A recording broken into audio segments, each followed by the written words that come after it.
Hello, ladies and gentlemen. Welcome to the Esteemed FaceTime with Leaders, an initiative by World Development Corporation. I am Falakzeeb Khan, anchor at World Development Corporation.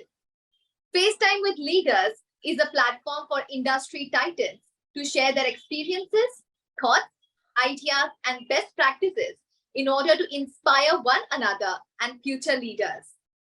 In a nutshell, we attempt to encapsulate the multi-decadal learnings acquired by these industry leaders. We also hope that by conducting these FaceTime with industry stalwart interviews, we can bring together a global community of eminent personalities. By bringing together such visionaries on one platform, we hope to play a part in inspiring the lives of other leaders. Great learnings from great leaders undoubtedly assist everyone by identifying, nurturing, and using the trade secrets that are proven success formulae for many. And this is what we aim to achieve with these sessions that are gathering of industry stalwarts and a knowledge-sharing community. We have one such industry magnate on FaceTime with Leaders with us today, Mr. Krish Sridar. Welcome, sir. Hi, Falak. Hello, sir. So let me just quickly tell you about Sir. He is an accomplished finance and accounting professional with 25 years of corporate experience and 5 years of business experience. He holds FCMA, MBA, MS, and CIA qualifications and has expertise in finance, accounting, auditing, budgeting, costing, ERP and MIS in manufacturing and multi-unit HO environments. His contribution to the management through evaluation and strengthening of financial controls and systems has been immense and consistent. Currently, he is into the financial planning profession, being an AMFI certified mutual fund advisor and a senior business associate leader of a top private life insurance company. Mr. Sridhar is the founder of Prime Associates, financial and investment services, deep into wealth creation and developing a team of financial advisors. We are happy to have you here with us today, sir. Thank you, Falak. Okay. So let me start with my first question. So Mr. Krish Sridhar, you completed your BSc in mathematics and then you went on to pursue FCMA. Was it just because of your love for numbers that you entered into accounting, or you had a bigger rationale behind this step? Yeah, see, to be competitive, I always believe, being a maths graduate is a better way. Though I did not have a special plan to poise into finance and accounting field initially, over the period of time during the graduation, when I came across certain finance subjects like banking and costing, I was little more, interested and started being attentive to make my career in this field. Added to this, I had excellent cost accountant chapter in my native, which helped me to zero down my idea to move towards ICAA. While minimal math studies are required for all business majors, finance happens to be one of the most quantitative fields. To learn essential skills such as analyzing and assessing investment performance and financial planning for saving goals, better we acquire a solid foundation in mathematics, which I'm happy to have. Mathematics is ultimately used in accounting, inventory management, marketing, sales forecasting, and financial analysis. If you see, ratio analysis is a classic example, being quantitative method of gaining insight into companies' liquidity, operational efficiency, and profitability, and so on. It is ultimately a calculated yet passionate move from maths to finance, as it helped me in adding value to the positions, whatever that I used to hold, right from the stage of trainee up to the level of GM and CFO, and of course being an entrepreneur since 5 years. That's really great. So could you state how you have come about establishing Prime Associates? Sure, probably I would like to elaborate on this. Yes. I established Prime Associates, with financial and investment services to start my entrepreneur journey after a pretty long 25 years of corporate experience. Uh, through this, I started to have huge access as well as understanding and hands-on experience on financial product distribution, like mutual funds and insurance solutions. The underlying reason is that in India, if you see, awareness of financial planning among people is unfortunately very feeble. I felt I can add value to this segment from two important angles. One is the wealth creation. Who doesn't want wealth? Okay. The inadequate knowledge among the people about equity market, and I would say, the lack of discipline in savings, necessitates the importance of mutual funds. Being an authorized mutual fund advisor by AMFI, I joined hands with India's largest mutual fund distribution channel and started guiding hundreds of families in equity participation through mutual funds, besides wealth creation. Thanks to initiatives of AMFI in reaching out the slogan mutual funds ahead through different modes. Uh, One interesting fact I want to share here, if you see the stats, assets under management of Indian mutual fund industries stands around 40 lakhs crore as of March 23, which is nearly 5 times increase in the span of 10 years. Whereas if you see the fixed deposits with banks as of 23 beginning, it's a whooping amount of 164 lakhs crore. If you see the difference, it's almost 4 times. Right. It shows a huge mutual fund investment scope in the year to come, and I'm sure I'm sitting on the gold mine. Uh, the second important focus of prime associates is very critical aspect of financial planning in any common man's life, that is risk cover, be it life or health. Both are equally important, and this is where prime associates as a business associate leader is partnering with one of the top private life insurance company of a conglomerate group having more than 150 years of business expertise.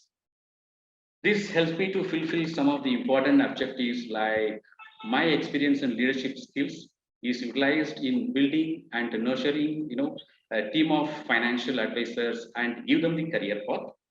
And being a proud Rakshakarta, I am doing the noble cause to the society with my team of financially protecting the breadwinners of the family through insurance solutions. And another important thing, what is lacking in India predominantly is retirement planning. So in India, most of the people, retirement, they take retirement from enjoyments, rather enjoying their retirements, I would say. So, this is where I want prime associates to make a big difference in reaching out the people in the right way. Of course, we also do certain, awareness sessions to the employees of the corporates on financial protection as well as wealth creation. That's really nice, sir. I mean, the whole thing that you've said, your whole journey about prime associates, it's really good to know. I mean, you are actually helping out so many people. So, sir, my next question is related to that. You have helped firms reduce expenses and losses and increase their profit. So, which was the most amazing feat that you have achieved, according to you? Yeah, see, as a finance person, we come across bunches of opportunities, Yes. reduce cost and help saving to the company, and ultimately, add value to the bottom line. Okay, having worked in multiple manufacturing setups, probably one segment I would say, worth mentioning is availing of, import duty exemption schemes from governments as applicable and appropriate to the business setup where we are operating. I was finance head of a packaging unit, a subsidiary of UK MNC, who are into manufacture of tariff ribbon, that is self-adhesive tariff tapes, supplying to tobacco majors like ITC and other export markets. We regularly used to import materials as well as we used to have export obligations regularly. So in this scenario, we had a huge cost saving by the way of duty exemption avenues utilizing that.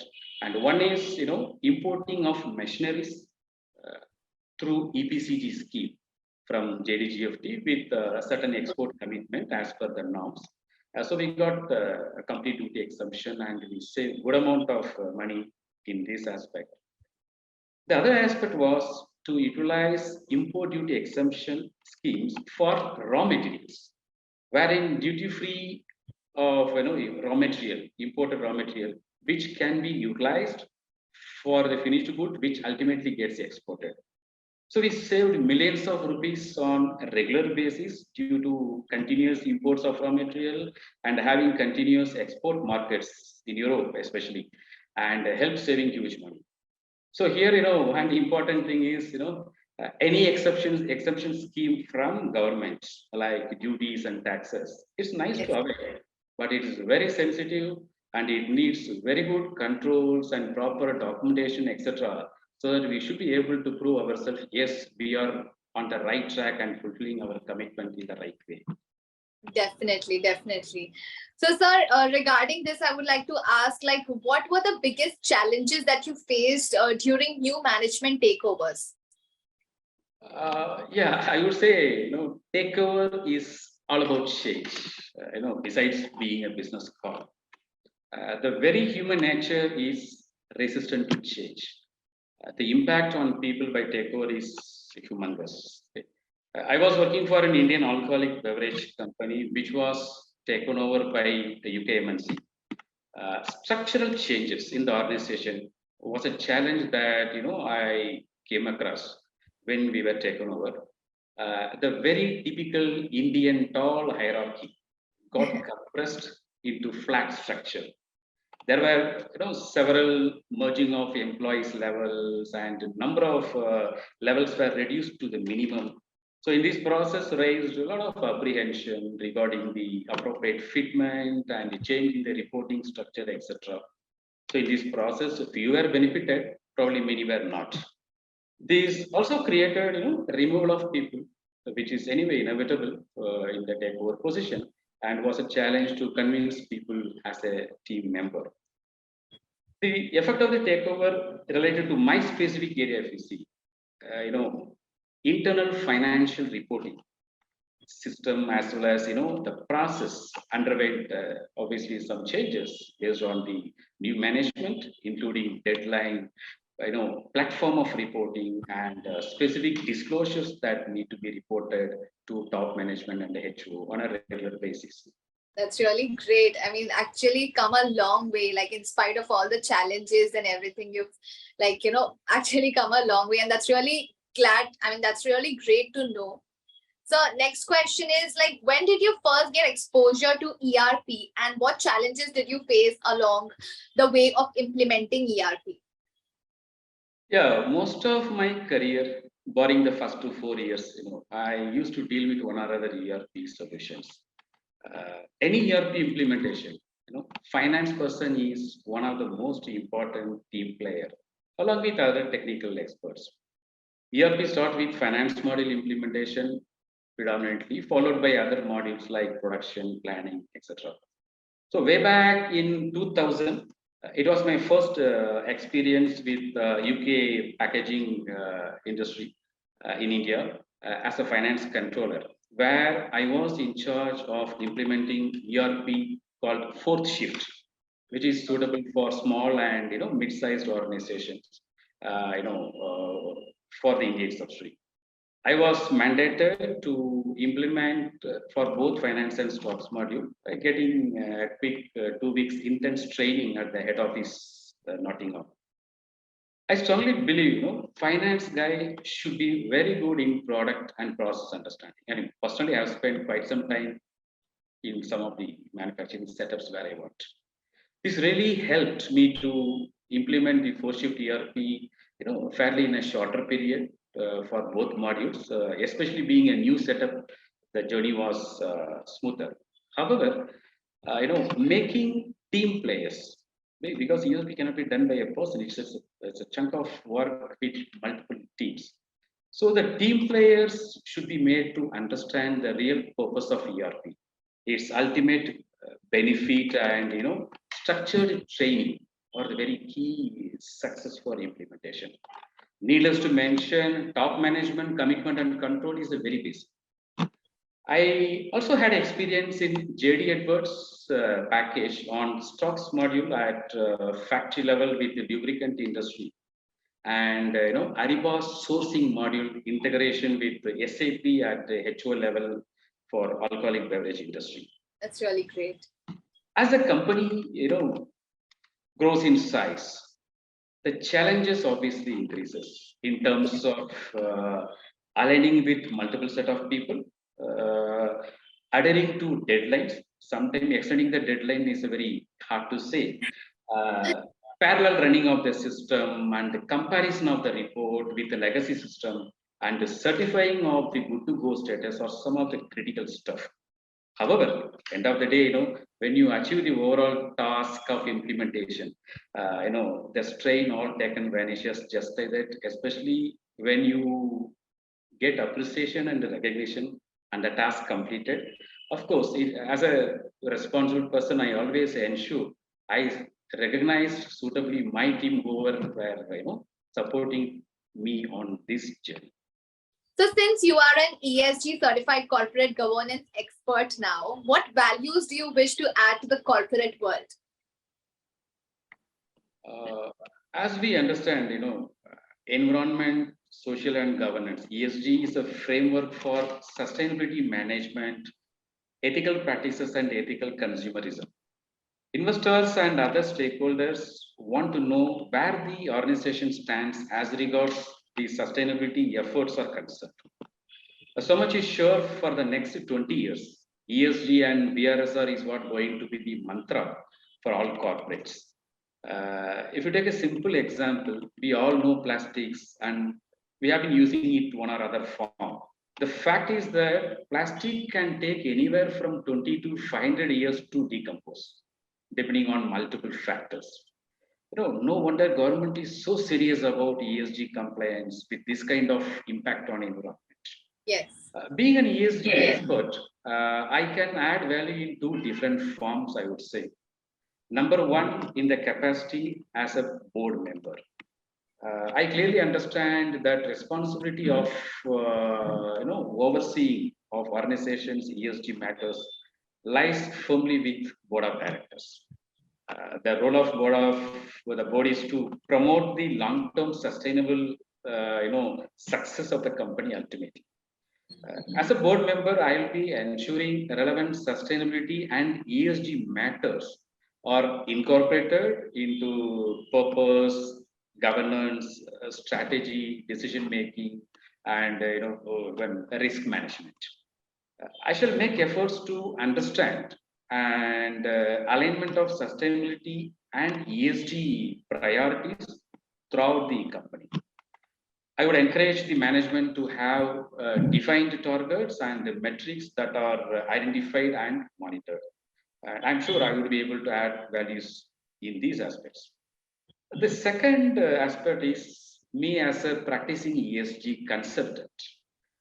May not immediately, but later some point in time, I may plan to be part of an ESG consulting firm and help different corporates to fall in line with the BRSR framework through my understanding and expertise, thereby taking this as a profession as well as opportunity helping corporates to ensure sustainability. Very, very great, sir. So basically, we are building the industry magnates community for cross-pollination of knowledge and a community of independent directors for having a better corporate governance in the country. So what are your thoughts about these initiatives taken by the WTC team? Yeah, absolutely a brilliant approach, I should say. It's not an easy task to be a board member, especially an independent director. The profession of independent director should be viewed as a passion rather than anything else. Right. Director Institute is in the process of creating the world of independent directors who have got enough awareness about the roles and responsibilities of this position. Quite some time, until such initiatives take place, like what WTC does, there could be many independent directors who may regret after entering into the board with limited knowledge and idea of the very nature of the position. Instead, it's too good to know the practical challenges what an independent director can face in reality before we take a call. The initiatives by WTC is so impressive, which I have been experienced. It takes us to boardroom experience, which I could especially correlate to myself as I have dealt with the board and being part of different board meetings in the past. Yes. The most important aspect of independent director is all about ethics, objectivity, integrity, mentoring the board, and assertiveness. Obviously, these all add value to shareholders on the way. So the decision taken here to become independent director is a well-informed subject when we route ourselves through WTC. The other side of benefit, is that corporates also, in that matter, can pick up right directors so that they get, right independent director to support as a mentor to the board and participates in strategic calls and ultimately adding value to the shareholders. Especially when this independent director program is coupled with ESG certification.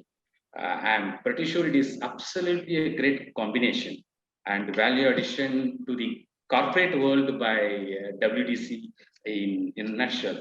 So my hearty congratulations to WTC and wishing the very best in the years to come to keep going with these excellent initiatives. Thank you from WTC. It was great and it was fantastic conversing with you, and I'm confident that your insights will inspire future leaders. Thank you so much, Mr. Krish Sridar, for joining us today. We wish you the best of luck in your future endeavors. Moreover, trust that this initiative by Directors Institute has unquestionably expanded the participants' understanding and enriched their minds. Thank you so much, sir, for having us, and it was really great having you with us here on WTC, the FaceTime with Leaders. Thank you for the initiative and your time and your colleagues' time in this. I'm really happy to be part of this discussion.